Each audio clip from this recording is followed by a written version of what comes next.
عثمان غنی وہ عظیم ہستی ہیں، پیغمبر اعلیٰ نبی علیہ الصلوۃ والسلام اپنے جنہ کمرے دے اندر اپنے حجرے دے اندر آرام فرماہن، سیدنا صدیق اکبر رضی اللہ تعالیٰ عنہ دروازے تے دستک دیتی نے، پوچھے نے کون؟ صدیق اکبر، پیغمبر اعلیٰ نبی علیہ الصلوۃ والسلام اپنی حالت کیفیت دے اندر ہیں، فرمانے تشریف گھنو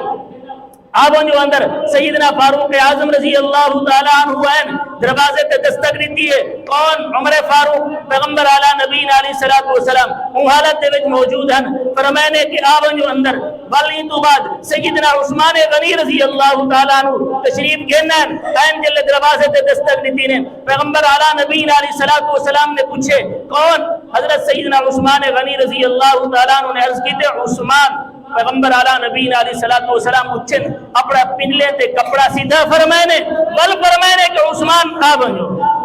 سیدہ طیبہ امی عائشہ صدیقہ رضی اللہ تعالیٰ عنہ نے عرض کی تھے سنا محبوب یہ کیا وجہ ہے؟ میرے ابا صدیق اکبر ہیں تو سہوں کیفیت حالت بچھاوے بل جنہ سیدنا فاروق اعظم ہیں بل بھی ہوا حالت کیفیت ہے جنہیں ویلے عثمان غنی ہیں تو سا اپنی کیفیت تبدیل کی دیئے پنلے تے کپڑا دے رہی تھے، انہی وجہ کیا ہے؟ پیغمبر اعلیٰ نبی علیہ الصلوۃ والسلام دی مبارک زبانی مبارک الفاظ نکلیں، پیغمبر اعلیٰ نبی علیہ الصلوۃ والسلام نے فرمایا الا استحجی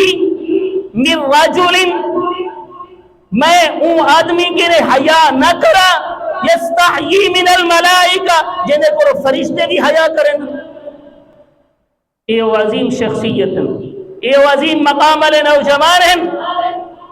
اے غزوہ بدر دے اندر شریک نہیں ہوئے لیکن پیغمبر اعلیٰ نبی علیہ الصلوۃ والسلام نے مال غنیمت دے وچوں انہیں کو حصہ عطا فرمایا۔